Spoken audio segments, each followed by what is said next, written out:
bu ñu dalee remercier ñi fi teew ñëpp muy ministère de la jeunesse ak ministère de la culture ak ñi fi teew ñëpp ñu ngi delluwaat wax ni théâtre populaire dafa di loo xamante ni namm nañu jàppale ko namm nañu joxaat ko doole dundalaat ko yeesalaat ko parce que dafa di loo xam ne daf ñuy permettre ñu yar askan wi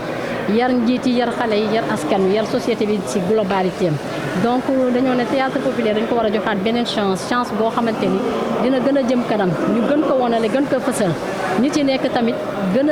a dëggu ci li ñu ne ba pare gis ci seen bopp bu baax parce que bu ñu nee dañoo bëgg a dem ci kanam ne Sénégal émergent wax développement il faut ñu defaat jikko yi xolaat jikko yi xool éveil des consciences et tout ça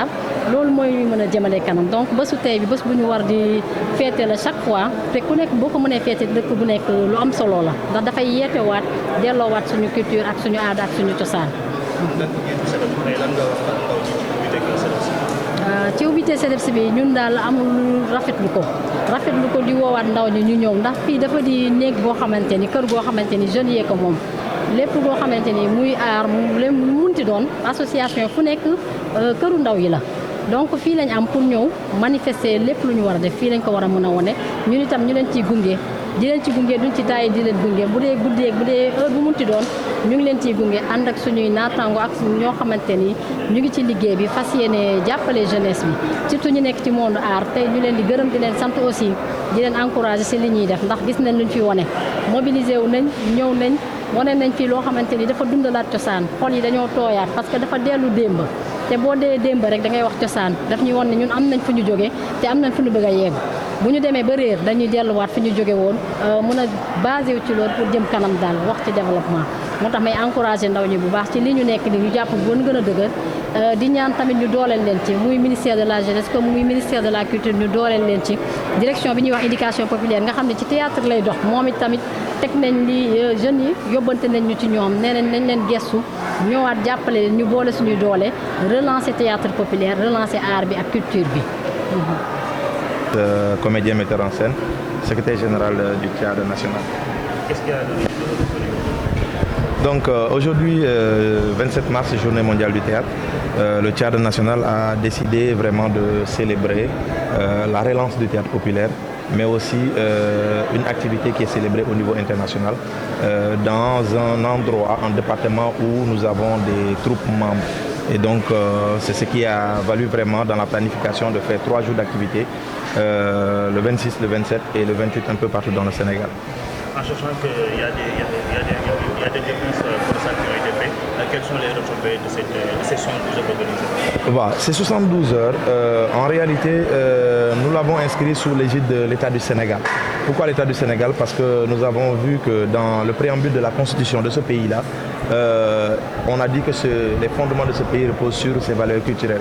L'hymne national du Sénégal commence par les koras et les balafons. Du coup, on a décidé cette année de redire à l'État du Sénégal que nous voulons organiser cette journée-là pour regrouper l'ensemble des responsables des compagnies du pays pour qu'on puisse discuter de la politique vraiment qu'on doit donner, la nouvelle dynamique au théâtre populaire. Et je pense que la première retombée, c'est que d'abord le ministère de la Culture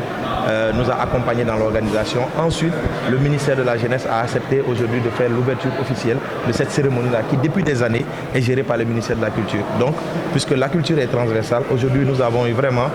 les 2 ministères de tutelle qui ont répondu à l'appel. Je pense que ça, c'est déjà une grande satisfaction. Ensuite, je pense que le conseiller technique numéro 1 du ministère de la Jeunesse a pris l'engagement de remonter au niveau du ministre, de la ministre de la Jeunesse pour qu'on puisse vraiment redéfinir un plan de relance du théâtre populaire avec le Théâtre national. Quelle stratégie avez-vous choisi malgré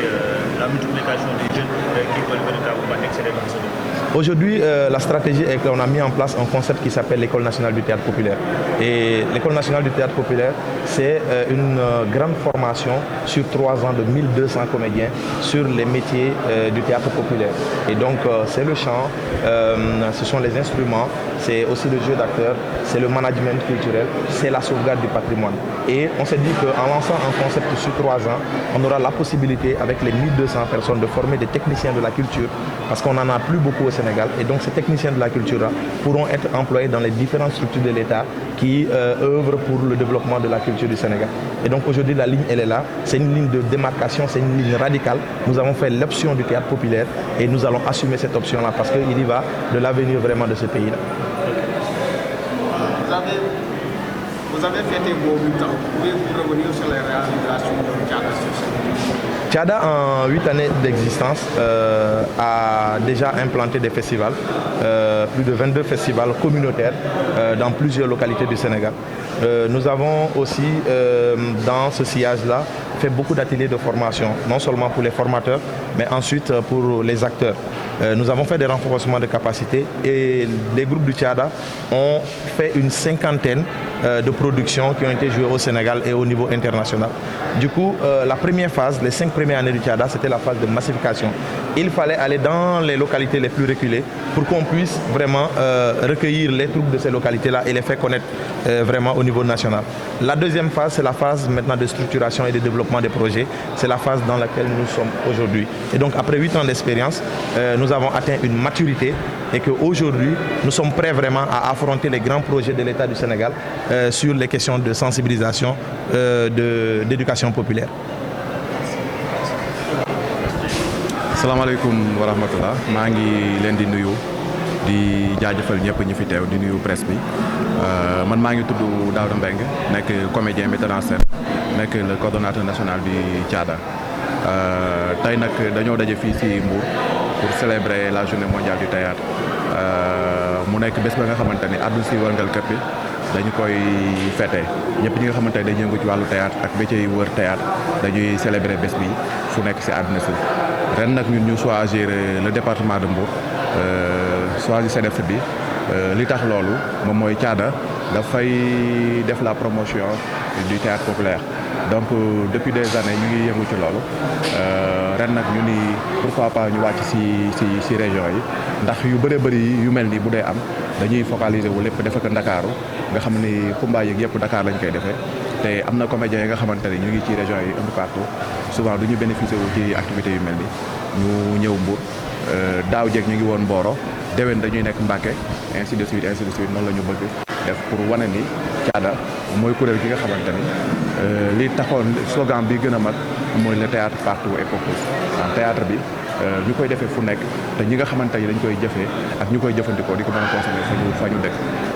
ndax bu ñu xoolee ci barab yu bëree bëri ci àdduna si amul ay barab yoo xamante ni fa la ñu mën a seete théâtre fa la ñu mën a seetaane théâtre donc ñun suñu slogan nekk loolu voilà loolu moom moo tax tey ñu teew fii ci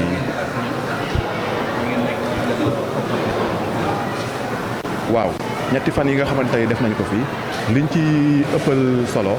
moom mooy nit ñi xam dëgg-dëgg lan mooy solo yi théâtre populaire yaakaar naa li ñu fiy jot a gis depuis suba ba léegi am na lu mu wane ni kuréel gi mu ngi liggéey te am na njort ni ginnaaw bu ñu defee waxtaan bi ak panel bi ñuy dëgmal groupe yi fiy jógee ci région yi fu nekk bu ñu delloo seen gox di leen mën a yóbbuwaat loo xamante ni lu dëgër lay nekk loo xamante ni bu ñu demee bu ñu ko wanee seen waa dëkk yéen gis ni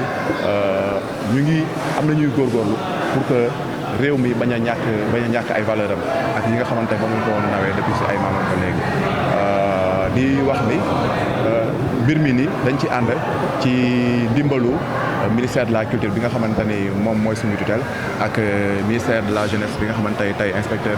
bi ñëwoon na fi le premier conseiller du ministre donc